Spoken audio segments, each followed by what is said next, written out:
আজ 19 এপ্রিল 2024। তো মার্কেটে সুপার ড্রামা চলছে, যার জন্য দায়ী ইরান এবং ইসরায়েলের কনফ্লিক্ট। সকালে আমাদের মার্কেট ওপেন হওয়ার আগে একটা নিউজ এলো, ইসরায়েল মিসাইল অ্যাটাক করেছে ইরানের আর্মি এয়ার বেসে এবং 3টে এক্সপ্লোজিভ হয়েছে, যার জন্য পুরো এশিয়ান মার্কেট মানে জাপান চায়নার মার্কেট অনেকটাই নেগেটিভে চলছিল।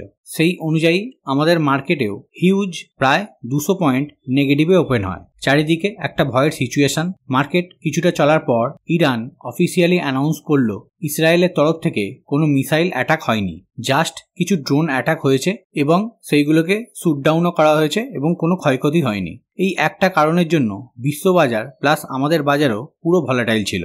সকালে ওই খবরটার জন্য প্রতিটা মার্কেট ডাউন হলো। ক্রুড অয়েলের দাম $3 প্রতি ব্যারেল বেড়ে গেল, গোল্ডের দাম বেড়ে গেল। তারপর যখন নিউজটা সত্যি নয় বের হলো, তখন সবকিছু স্টেবল হলো এবং আমাদের বাজার 150 পয়েন্ট পজিটিভে ক্লোজ দিল। তো এখনই যে সবকিছু ঠিকঠাক হয়ে গেছে সেটা বলা যাবে না, এই কনফ্লিক্ট চলতেই থাকবে।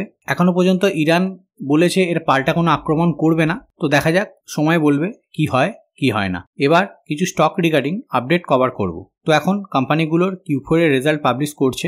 আজ অনেকগুলো কোম্পানি তার Q4 এর রেজাল্ট পাবলিশ করেছে, যার মধ্যে উইপ্রো তার রেজাল্ট আজকে এসছে মার্কেট বন্ধ হয়ে যাওয়ার পর। তো রেজাল্টের যদি একটু ওভারভিউ করি, কোম্পানির রেভিনিউ 4% ডিক্লাইন করেছে ইয়ার অন ইয়ার বেসিসে এবং নেট প্রফিট 8% ডিক্লাইন করেছে ইয়ার অন ইয়ার বেসিসে। তো এটা এক্সপেক্টেড ছিল, কারণ আগের কোয়ার্টারে কোম্পানির ম্যানেজমেন্ট বলেছিল সামনের কিছু কোয়ার্টার চ্যালেঞ্জিং হতে পারে। তো সেই অনুযায়ী রেজাল্ট ঠিকঠাকই আছে। এবার দেখার মার্কেট কিভাবে ওয়েলকাম করে। তো তার একটু ঝলক আমরা উইপ্রো এডিআরে দেখতে পাবো। তো উইপ্রো এডিআর যেটা আমেরিকান মার্কেটে ট্রেড হয়, সেখানে প্রায় 3% মতো পজিটিভে চলছে। তো এটার ক্লোজিং অনুযায়ী সোমবার আমাদের মার্কেটে ওপেন হবে। এছাড়া কোম্পানি মাত্র $1 প্রতি শেয়ার ডিভিডেন্ডও অ্যানাউন্স করেছে। নেক্সট মতিলাল অসওয়াল, আজ স্টক প্রাইস প্রায় 7% মতো পজিটিভে ক্লোজ হয়েছে এবং নতুন 52 উইকস হাইও বানিয়েছে। তো এর পিছনে মেন কারণ হলো কোম্পানি বোনাস শেয়ার ইস্যু করার প্ল্যান করছে। অ্যাজ এ ইনভেস্টার এইসব কারণের জন্য ইনভেস্টমেন্ট করা উচিত একদমই নয়। যদি কোম্পানির বিজনেস পছন্দ হয় তবেই সেই কোম্পানিতে যাওয়া উচিত। এইসব বোনাস স্প্লিট ডিভিডেন্ড দেখে কোনো কোম্পানিতে ইনভেস্টমেন্ট করা উচিত নয়, কারণ এইসব দেখে অনেক রিটেল ইনভেস্টার কোনো কোম্পানির বিজনেস না দেখেই ইনভেস্টমেন্ট করে দেন। সেই জন্যই এটা জাস্ট এডুকেশনাল পারপাসের জন্য বলা। এইরকমই আরও একটা কোম্পানি কানাডা ব্যাংক তার স্টক স্প্লিটসের অ্যানাউন্স করেছে, যার রেকর্ড ডেট 15 মে 1:5 এর অনুপাতে। মানে কারোর কাছে একটা কানাডা ব্যাংকের শেয়ার থাকলে সেটা 5টা হয়ে যাবে এবং সেই অনুযায়ী প্রাইসও 5টা ভাগে ভাগ হয়ে যাবে। আবারও বলি, এইসব দেখে ইনভেস্টমেন্ট করাটা উচিত নয়। যদি কোম্পানির বিজনেস ভালো লাগে তাহলে অবশ্যই সেই কোম্পানিতে যেতে পারেন।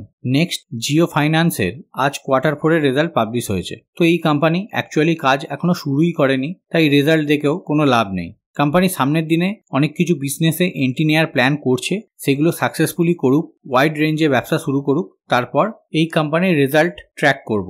তো এই কোয়ার্টারে কোম্পানির নেট প্রফিট কিছুটা বেড়েছে আগের কোয়ার্টারের তুলনায়। তো নেক্সট IREDA রিটেল ইনভেস্টরদের একটা পছন্দের স্টক। তো এই কোম্পানিরও Q4 এর রেজাল্ট পাবলিশ হয়েছে মার্কেট বন্ধ হয়ে যাওয়ার পর। তো যারা ইনভেস্টেড আছেন তাদের এই কোম্পানির রেজাল্ট ট্র্যাক করা প্রয়োজন। তো জাস্ট কোম্পানির রেজাল্টটা একবার ওভারভিউ করে নিচ্ছি। তো কোম্পানির রেভিনিউ ইয়ার অন ইয়ার এবং কোয়ার্টার অন কোয়ার্টার হিসাবে বেড়েছে এবং প্রফিট মার্জিনও ইমপ্রুভ করেছে এবং নেট প্রফিট সেটাও বেড়েছে। তো এই কোম্পানি একটা ফাইন্যান্স টাইপের কোম্পানি, তাই এই কোম্পানির NPA দেখাটাও খুবই ইম্পর্টেন্ট। তো কোম্পানির গ্রস NPA সেটা কমেছে ইয়ার অন ইয়ার বেসিসে, 3.21 থেকে 2.36 হয়েছে এবং নেট NPA সেটাও কমেছে 1.66 থেকে 0.99 হয়েছে। মানে সব দিক থেকেই মোটামুটি ভালো রেজাল্ট পাবলিশ করেছে। এবার সোমবার এর ইম্প্যাক্ট আমরা দেখতে পাবো। As per my opinion positive ইম্প্যাক্টই থাকতে পারে।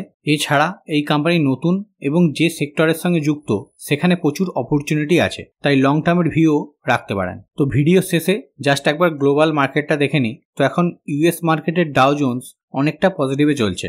এটা কিছুক্ষণ আগে আরও পজিটিভে ছিল, সেটা কমে এখন প্রায় 200 পয়েন্টের পজিটিভে চলছে এবং ন্যাসড্যাক ইন্ডেক্স সেটা নেগেটিভে চলছে। এছাড়া বাকি যে ইউরোপিয়ান ইন্ডেক্সগুলো আছে কেউ কেউ পজিটিভ এবং কেউ কেউ নেগেটিভে চলছে। তো যে কোনো নিউজের জন্য যা কিছু হতে পারে, যেটা আজকে আমরা দেখলাম, তাই একটু আমাদের আপডেট থাকা প্রয়োজন এবং রিয়েল নিউজটা জানা প্রয়োজন। তো মাঝখানে দুদিনের গ্যাপ, তাই ইরান এবং ইসরায়েলের কনফ্লিক্টের নিউজটার ওপর নজর রাখবেন, সেই অনুযায়ী কিন্তু মার্কেট চালিত হবে বিশ্ববাজার প্লাস আমাদের। তো এখানেই আমার ছোট্ট ভিডিওটা এন্ড আপ করছি। যদি ইনফরমেশন আপনার হেল্পফুল বলে মনে হয় তাহলে অবশ্যই লাইক এন্ড শেয়ার করে দেবেন। আজকের মতো বাই বাই, ভালো থাকবেন, সুস্থ থাকবেন।